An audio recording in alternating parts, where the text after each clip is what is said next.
Okay, I'm sorry, ladies, but you're not gonna like this. Women expect men to take. Women don't like men who give more than they get. Women strongly distrust and often even just seem to despise or just totally disrespect men who try to give more than they get. And even men who are dialed in enough to do this successfully are often simply used and friend-boxed. And that's what's so interesting about all this talk about emotional labor, because, of course, as per par for the feminist course, half of the emotional labor being done in the world is completely ignored, totally dismissed, not even acknowledged as a possibility. It's not even an afterthought. It's not even a theory. It's not even a twinkle in someone's eye. No one even notices that they aren't even asking themselves whether or not men provide emotional labor for women, let alone of what sort and how and what, what kinds of reciprocity might be going on under the radar. It's all just this solipsistic, oh, look at me, I'm so great, I noticed myself. Well, congratulations, you also noticed yourself very conveniently. Now, you may be accurate in noticing all of the emotional labor that you are performing for the men in your life, but what you are choosing to ignore is all of the emotional labor that they are performing for you. And one of those pieces of emotional labor is called pretending to be a dick and training oneself to be selfish, because those are the only men that women will let in, are men who make sure and wait to give, men who make sure and hold back, men who know how to withhold. Don't just get more women, it often feels incredibly difficult to get any women when you're a man who naturally wants to give more than you get. And so you train yourself to make sure that you always get more than you give.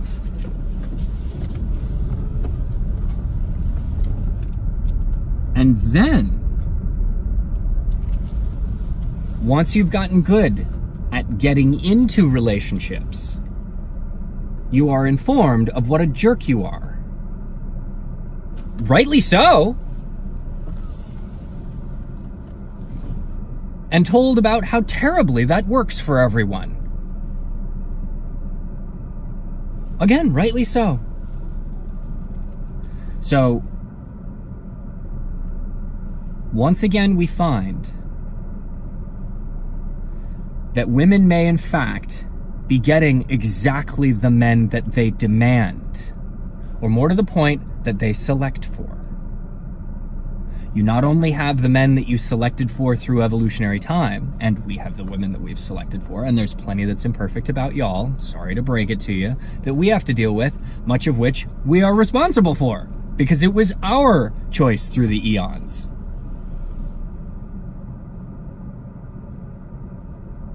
And that we have to face that we put you in the position of attempting to do, because everyone wants everyone to be the impossible Barbie doll. We just want it in your bodies and you want it in our personalities. You want the man who's strong and knows how to take care of himself and gets what he wants and is also sweet and sensitive and soft and vulnerable, but invulnerable. You want the Madonna whore just as much as we do.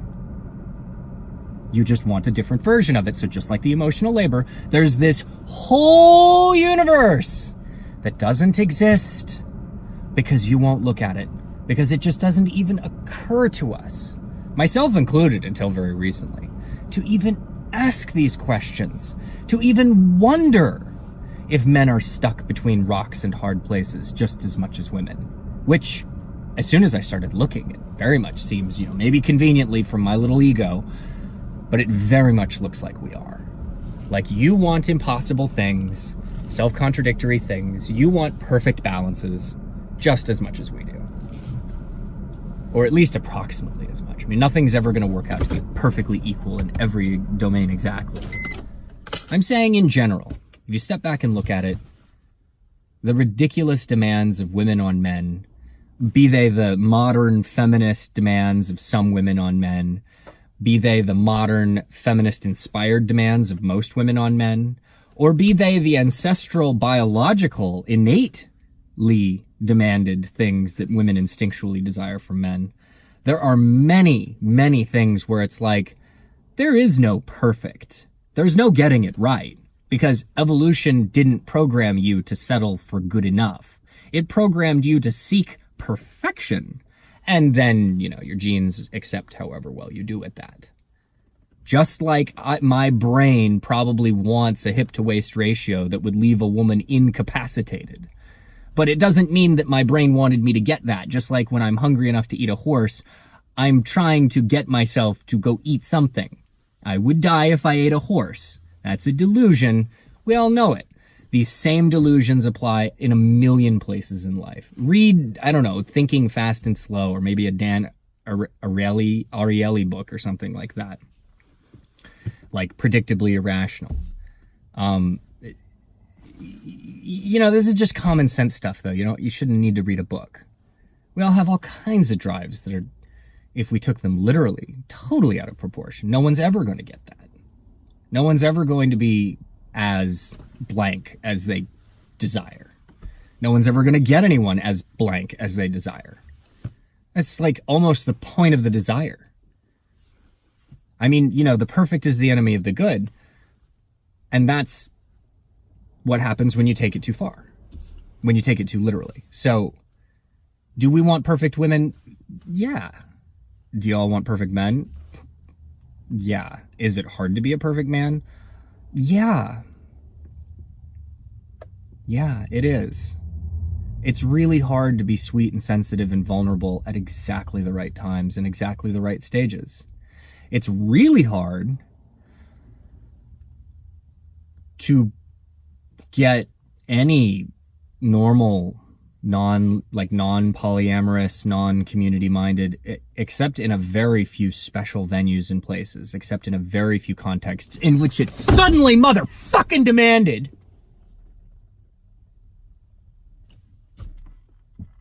Now I'm just some piece of shit because I showed up at a thing or a function or a special place where they go to all the trouble and right now she's ready. And my genes have programmed me to try and be ready when you are, so that I'm like ready to give whenever you can, so that I can get in there, so that I'm like, we're just ready to go. That's pretty much men, is we're just ready to go. So the second that you're ready, we're like, yes. Okay. All right. So that's kind of natural. But where my triggering myself, where my anger comes from about that is like, after a lifetime of conditioning, it's a little hard to suddenly like show up for you. I'm sure you know. Because I'm sure you have reciprocal things that are exactly the same. Or maybe same, but different. It's a little hard to know when to be the perfect bitch. It's a little hard to know when to be the sweet, sensitive one. It's a little hard to know at what point exactly is she allowed to like sex. Is it after we've fucked 17 times? Can I get into it then? Obviously, it can't be before, or you'll flip out. Run screaming. Well, that's what it's like for us with intimacy. Just think of sex as the same as intimacy. You guys have to pretend not to be interested in sex, and we have to pretend not to be interested in you.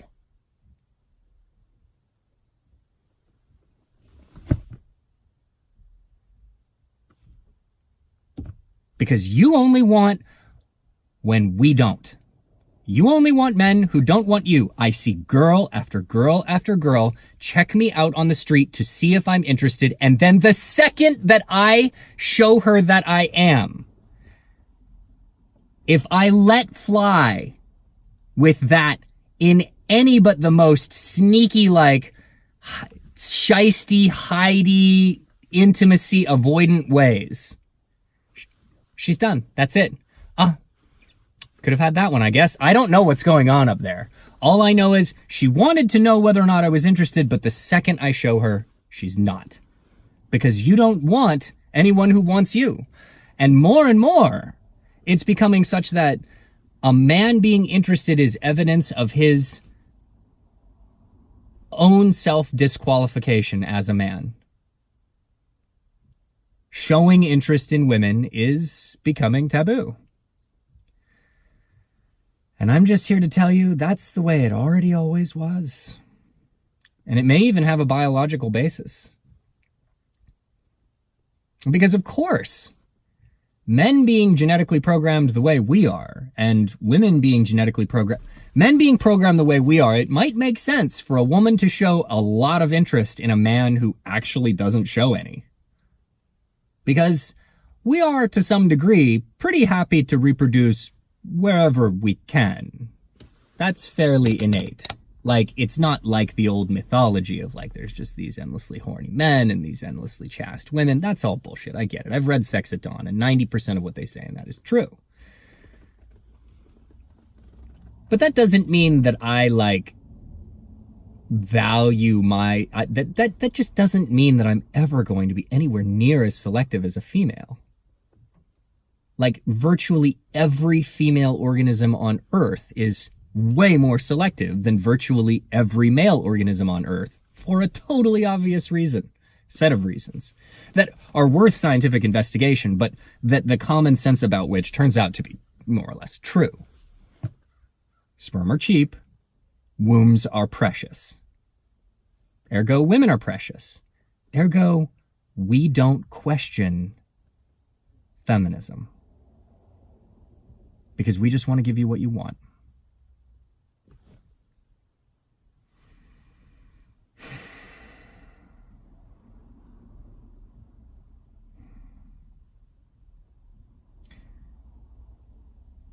Except when all you want is for us to just kind of F off and die. For some reason, that's a tricky one to give you. Though I look around, even at the literal suicide rate, and I see that we're actually attempting even that.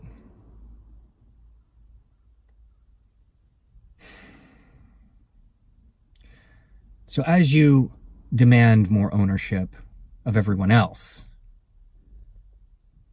please try and ask something like an equal amount of it from yourself.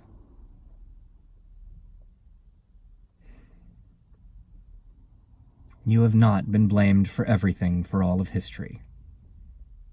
As you question all of culture and tear under all of the patriarchal assumptions, maybe try questioning a few of your own. Is that crazy? Is that too much to ask?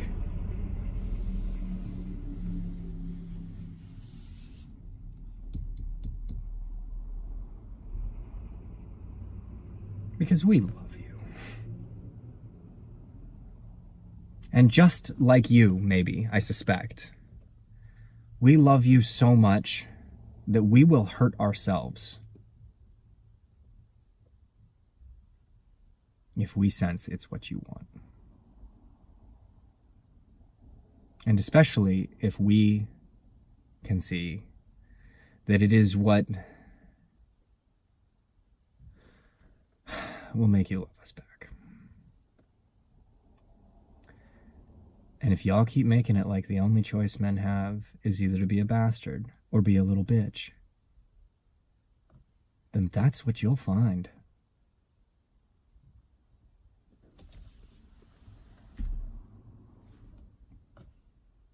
I mean, are you hearing me? Is that getting through at all? Am I just mansplaining? You know, I can't make a point that you hadn't heard before without it being some kind of oppressive act. Like I'm hurting your poor victimized brain with sense. If the only successful men are little doormats who just take it, or assholes who just dish it out, that's what we'll propagate. For it may turn out that the male personality is actually, in the end, more flexible than the female personality.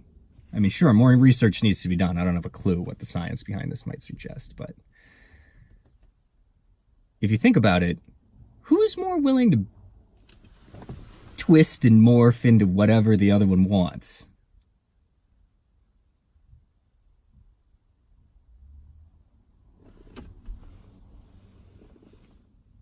The peacock or the peahen?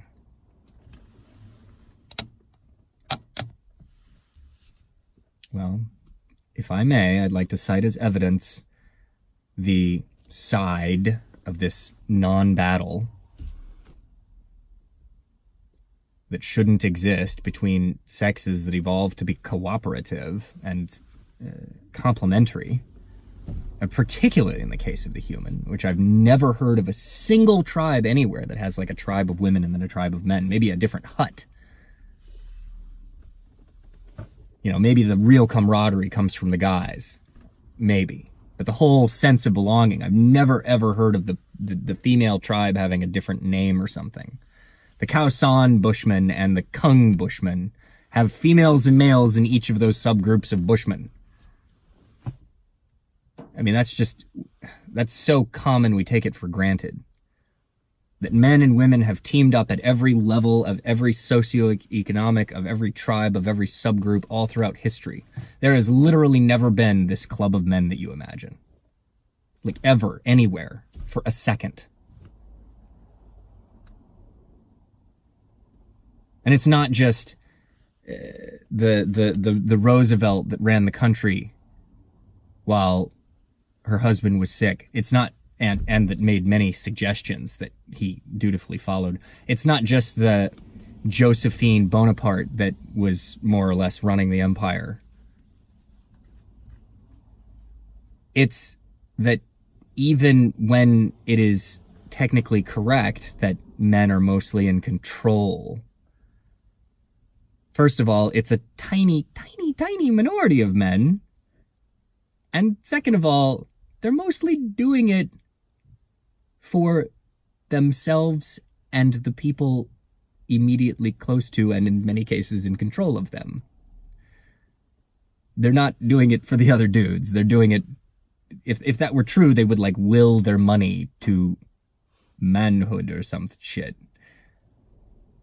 They will their money to their wives and their daughters. And that's who they're earning it for, because they're tribalism. So, with all of this that I've just said, if you can't hear a single thing that actually makes a little more sense to you than what you've probably heard most of your life, I'm just guessing. I originally addressed this to women,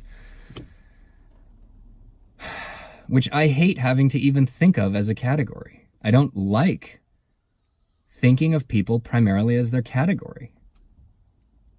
In fact, I reject that, and I reject this video, and I reject myself doing it, because I'm just being a tool falling for this bullshit.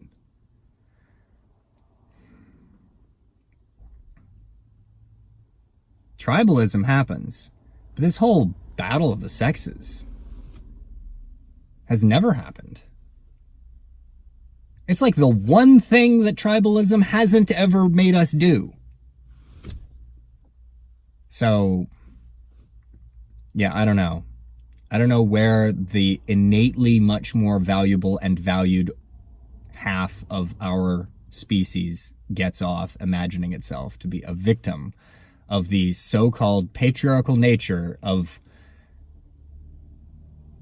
the very species that sends all the men to die in war and do all the worst, nastiest, dirtiest, death-ridden jobs, and has as an absolutely just unquestionable automatic motto that I myself fully believe in on an innate level of women and children first. Like, I probably wouldn't sign on for that on a nice big ship full of strangers, but I, just as much as anyone, care about the safety and comfort of women more than men.